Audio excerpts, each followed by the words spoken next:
Los llamaban avances, pero los motociclistas los llamaban de otra manera, asesinos. Algunos fueron prohibidos, otros simplemente desaparecieron en el aire, pero cada una de estas motos tenía algo malo, demasiado rápidas, demasiado defectuosas o demasiado mortales para sobrevivir. Aquí hay 15 motocicletas peligrosas de las que nunca has oído hablar. El número 1 en esta lista es la Honda CR500R. La Honda CR500R de 1984 es ampliamente conocida como una de las motos de motocross más agresivas jamás lanzadas. Contaba con un motor monocilíndrico de 2 tiempos refrigerado por aire de 491.4 centímetros cúbicos que entregaba potencia en ráfagas violentas y repentinas. Esta motocicleta fue apodada el Rey del Ping con 59 caballos de fuerza aclamados. Casi no había suavidad en el acelerador. El par motor llegaba de golpe, a menudo levantando la rueda delantera o haciendo que la rueda trasera se deslizara con muy poca advertencia. Esto hacía que la moto fuera difícil de controlar incluso para pilotos experimentados. Lo que hacía especialmente peligrosa a la modelo de 1984 era la combinación de su motor explosivo y la geometría de suspensión obsoleta. El chasis no podía seguir el comportamiento del motor. Los pilotos se quejaban de sacudidas violentas en el manillar, aterrizajes inseguros y una sensación general de que la moto estaba resistiéndose. El problema no era solo la velocidad o la potencia, era la forma en que la CR500R entregaba esa potencia sin margen de error. Honda respondió rápidamente rediseñando la CR500R en 1985. Fue la primera CR500R refrigerada por agua. En los años siguientes, hasta 2001, también actualizaron el chasis y la suspensión para hacerla más manejable, pero la versión del 84 ya había ganado su reputación. La CR500R era peligrosa por su potencia mecánica bruta, pero no toda amenaza proviene de la fuerza. Algunas motos se vuelven peligrosas porque su diseño era demasiado ingenioso y terminaba trabajando en contra del piloto en lugar de ayudarlo. Número 2. Suzuki R5 Rotary. La Suzuki R5 era una moto de calle inusual impulsada por un motor rotativo Wankel de 497 centímetros cúbicos. Se suponía que debía ser suave y futurista, pero en realidad era pesada, incómoda y difícil de manejar. Su disposición de motor inusual introdujo problemas para los que la mayoría de los motociclistas no estaban preparados, incluyendo un calor excesivo del motor, un alto consumo de combustible y una respuesta del acelerador impredecible. El mayor problema de la moto era el peso y el equilibrio. Con el motor rotativo montado al frente y un marco de acero voluminoso, la R5 terminó pesando 507 libras en seco y 573 libras en mojado, lo cual era inusualmente pesado para una moto de tamaño mediano de esa época. El manejo se vio afectado por ello. Los conductores a menudo encontraban la parte delantera lenta y el viaje en general rígido e incómodo. En el tráfico o a bajas velocidades, la moto se sentía torpe. A altas velocidades, se sentía desconectada. Otro problema era su complejidad. El motor requería un servicio especializado y la mayoría de los mecánicos no estaban familiarizados con los componentes internos del motor rotativo Wankel. El sistema de escape también tuvo que ser diseñado especialmente para manejar el calor y las emisiones, lo que añadió aún más peso. Para cuando Suzuki intentó refinar la moto en producciones posteriores, ya estaba claro que el interés del público había disminuido. Las ventas fueron pobres, y la R5 fue descontinuada después de solo 2 años en 1976. La R5 fue construida para ser futurista, pero terminó siendo frustrante. Ahora imagina el completo opuesto de las motocicletas, tan extraño y tan peligroso que apenas parece real. Número 3. Magola. La Magola fue una motocicleta alemana producida a principios de la década de 1920 y sigue siendo una de las motocicletas más inusuales jamás construidas. Su característica más definitoria era el motor radial de cilindro de válvula de 5 lados, montado dentro de la rueda delantera con un desplazamiento de 640 centímetros cúbicos. El motor en realidad giraba con la rueda misma, alcanzando hasta 3.600 revoluciones por minuto o aproximadamente 97 kilómetros por hora. Este diseño eliminó la necesidad de un embrague o caja de cambios. El motor siempre estaba encendido y el conductor tenía que empujar para arrancar la moto o mantenerla en movimiento para evitar que se apagara. Aunque innovador, el diseño tenía serias limitaciones. Sin un embrague o transmisión, no había forma de deslizarse o estar en punto muerto. Reducir demasiado la velocidad podía hacer que el motor se apagara por completo. En cuanto al manejo, la pesada masa giratoria dentro de la rueda delantera hacía que la dirección fuera impredecible. El efecto giroscópico del motor giratorio creaba una resistencia extraña en las curvas, y la moto tenía la reputación de ser difícil de manejar tanto a bajas como a altas velocidades. La Magola producía alrededor de 14 caballos de fuerza y podía alcanzar velocidades cercanas a 85 millas por hora, lo cual era rápido para su época. Una versión de carreras supuestamente superaba los 85 kilómetros por hora, pero incluso los pilotos profesionales encontraban estresante controlarla. Solo se construyeron alrededor de 2.000 unidades y muy pocas sobreviven hoy en día. La Magola era una curiosidad mecánica que empujaba los límites de todas las maneras equivocadas, pero aunque todavía se parecía a una motocicleta, la siguiente máquina apenas califica como una y era mucho más peligrosa de lo que parecía. Número 4. Motoruota Monowheel. La motoruota, también conocida como monowheel, fue un concepto de motocicleta de una sola rueda que surgió a principios del siglo XX. A diferencia de las motocicletas tradicionales, el conductor se sentaba dentro de una rueda gigante que giraba, con un pequeño motor que impulsaba el borde exterior. La dirección se lograba cambiando el peso del cuerpo y el frenado dependía completamente de la fricción entre los rodillos internos y la superficie interior de la rueda. Aunque pudo haber parecido futurista para la época, el monowheel era extremadamente peligroso. Uno de los mayores problemas era un fenómeno apodado gerbling. Al frenar demasiado fuerte o acelerar demasiado rápido, el marco interno podía girar dentro de la rueda, lanzando al conductor hacia adelante o hacia atrás de manera incontrolable. A velocidades más altas, incluso pequeños movimientos de dirección podían causar tambaleos o pérdida completa del equilibrio. Tampoco había forma de inclinarse adecuadamente en las curvas, lo que hacía que navegar por ellas fuera impredecible e inseguro. Las primeras versiones de la motoruota eran capaces de alcanzar velocidades de alrededor de 93 millas por hora, pero se dice que algunos modelos experimentales alcanzaron velocidades más altas. Como resultado, las lesiones eran comunes y el diseño fue finalmente abandonado debido a la inestabilidad, el mal control y un riesgo extremadamente alto de expulsión. La motoruota era peligrosa por lo que omitía el control básico, pero en la década de 1990 un fabricante tomó la ruta opuesta. Pusieron todo en una motocicleta, incluido un motor de automóvil de tamaño completo, y de alguna manera aún esperaban que la gente la condujera. Número 5. Boss Hoss V8. La Boss Hoss V8 no es solo una motocicleta pesada, es un motor V8 de 4 tiempos de Chevrolet de tamaño completo montado entre dos ruedas, con un tamaño de motor de 5.735 centímetros cúbicos. Algunos modelos producían más de 345 caballos de fuerza y un peso en seco de 1.100 libras. Para comparar, eso es aproximadamente el doble del peso de una moto deportiva y casi el triple del par motor. Lo que hace peligroso al Boss Hoss no es solo el motor, es la desproporción entre potencia y control. La moto puede acelerar como un dragster, pero frenar y tomar curvas se siente como manejar un tanque. Incluso con discos frontales dobles y un gran rotor trasero, detener la velocidad de tanta masa requiere espacio, tiempo y experiencia que la mayoría de los motociclistas no tienen. Con una velocidad máxima de alrededor de 150 millas por hora en curvas cerradas o tráfico, el tamaño y el torque hacen que la moto sea difícil de manejar. No se inclina fácilmente y una vez que gana velocidad se vuelve difícil de alinear. También está la ilusión de control. Los motociclistas que vienen de cruisers a menudo asumen que la Boss Hoss se maneja como una típica V-Twin. En cambio, lo que obtienen es una máquina construida para velocidad en línea recta, no para conducción urbana o giros agresivos. El resultado es una moto que se siente tranquila al ralentí, pero puede lanzarse incontrolablemente cuando se abre el acelerador incluso un poco más de lo debido. Es una motocicleta a la que no tanto conduces como te aferras. Mientras que la Boss Hoss se trataba de exceso, la siguiente moto parecía hecha para la precisión, pero bajo la decoración de carreras y las líneas afiladas, había una máquina que llevaba la potencia al límite y no dejaba mucho margen para el error.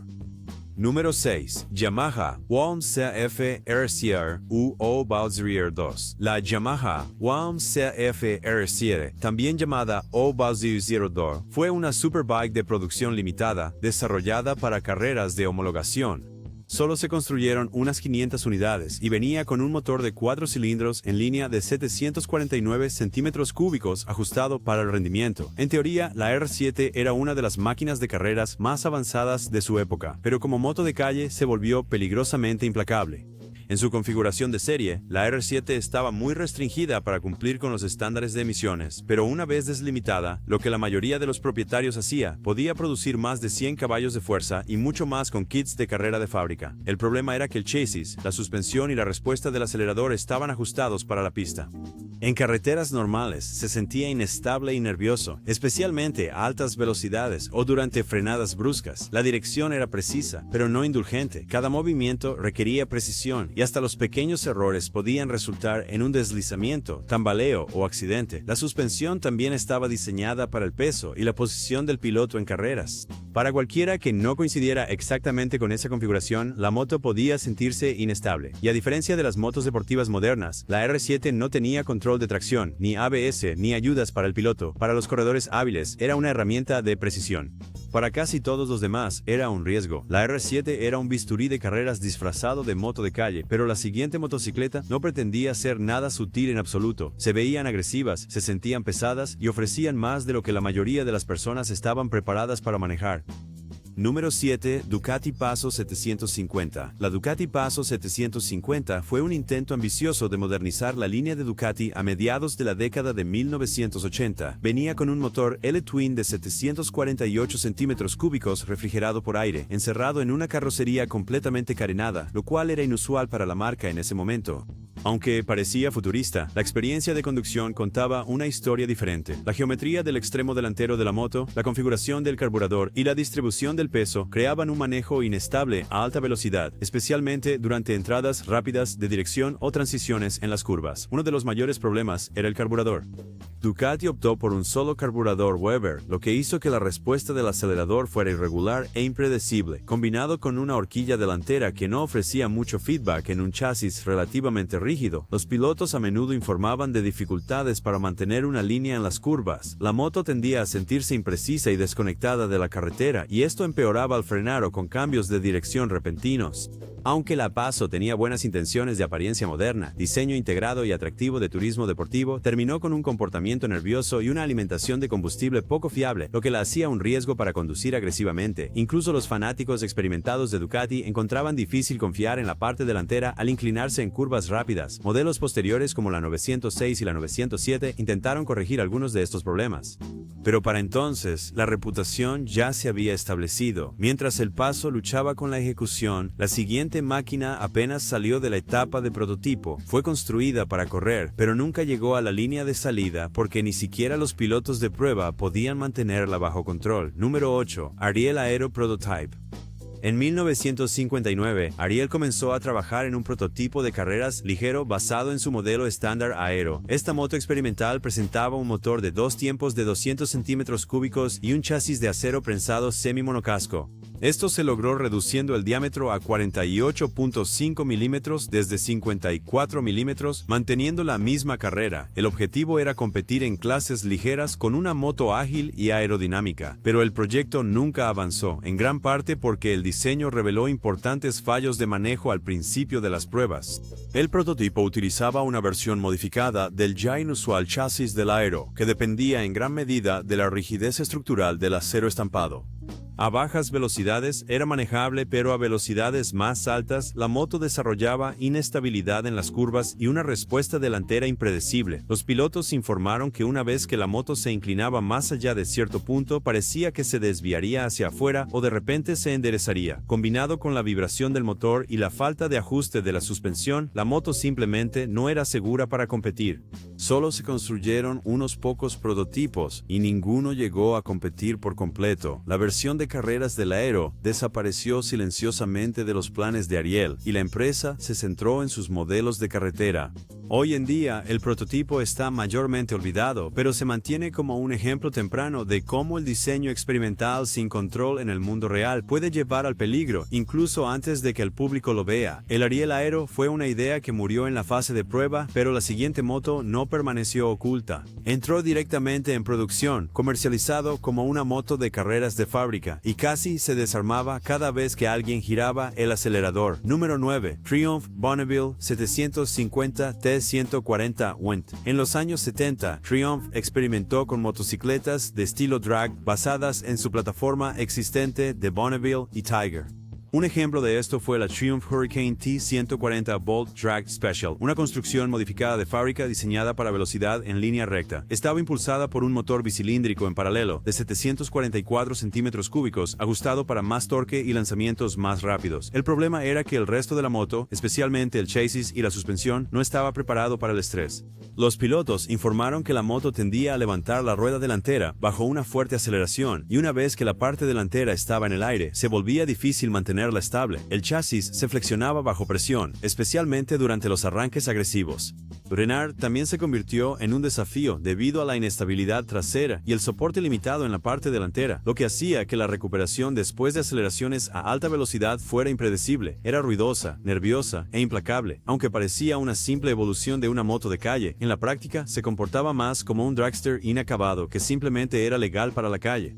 Nunca entró en producción masiva y solo un pequeño número de versiones respaldadas por la fábrica o construidas por concesionarios llegaron a la carretera. Esta motocicleta fue un caso de llevar una plataforma probada más allá de su límite, pero la siguiente máquina era peligrosa desde el principio, una motocicleta de lujo que prometía elegancia y velocidad y terminó no ofreciendo ninguna de las dos de manera segura. Número 10. Brogue Superior SS100.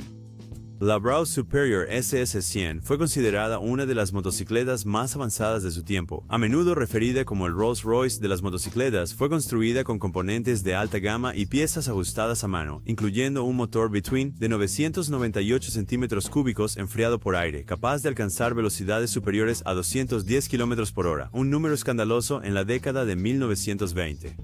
A pesar de las afirmaciones de ingeniería, la tecnología de la época simplemente no estaba a la altura del desafío. Los frenos eran operados por tambor y el marco rígido ofrecía poca estabilidad a alta velocidad. La suspensión era mínima, los neumáticos eran delgados y el equipo de protección para los conductores apenas existía.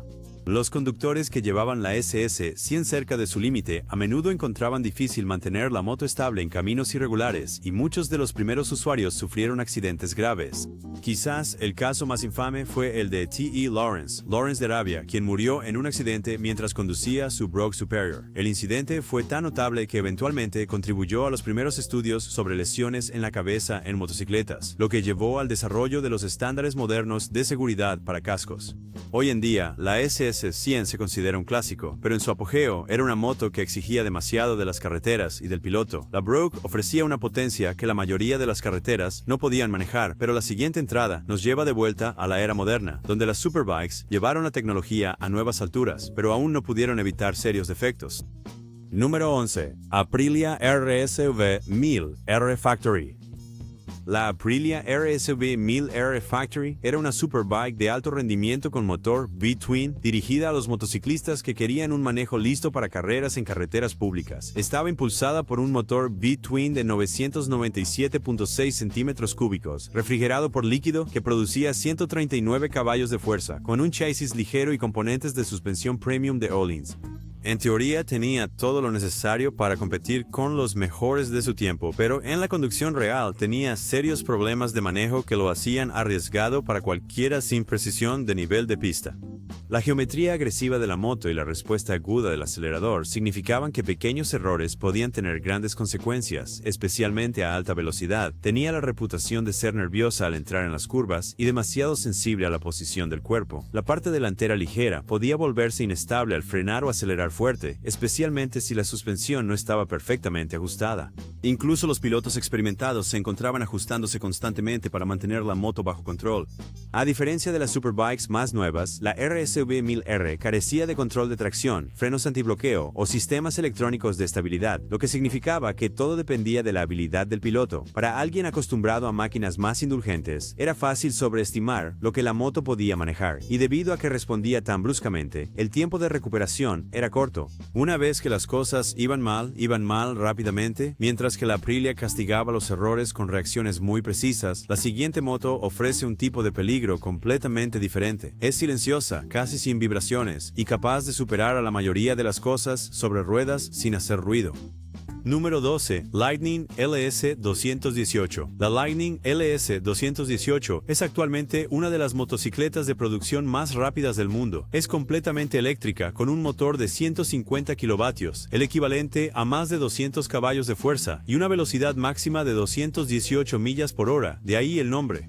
Con par motor instantáneo y sin cambios de marcha, puede lanzarse desde parado con casi ningún retraso, alcanzando de 0 a 60 millas por hora en menos de 2 segundos. Pero su peligro no proviene de fallos mecánicos o inestabilidad, proviene de la ausencia de retroalimentación típica. Debido a que la LS218 es eléctrica, produce casi ningún sonido de motor, lo que hace más difícil juzgar la velocidad por el oído. El par motor llega instantáneamente y completamente sin la acumulación natural o el retraso que proporcionan las motos de combustión interna. Para los conductores no acostumbrados a esto, es fácil girar demasiado y encontrar que la moto avanza inesperadamente. El chasis y los frenos son de carrocería avanzada de fibra de carbono, suspensión de alto rendimiento y frenos Brembo, pero el ruido mínimo, la aceleración extrema y la sensación de ligereza de la LS218 pueden engañar a los conductores, haciéndoles pensar que van más despacio de lo que realmente van. Y a más de 200 millas por hora, juzgar mal una curva o corregir en exceso puede llevar a resultados devastadores. El silencio eléctrico puede ser engañoso, pero la violencia pura es algo completamente diferente. La siguiente moto trajo un par motor brutal en bajas revoluciones, un chasis ligero y sin electrónica para salvarte cuando las cosas salían mal.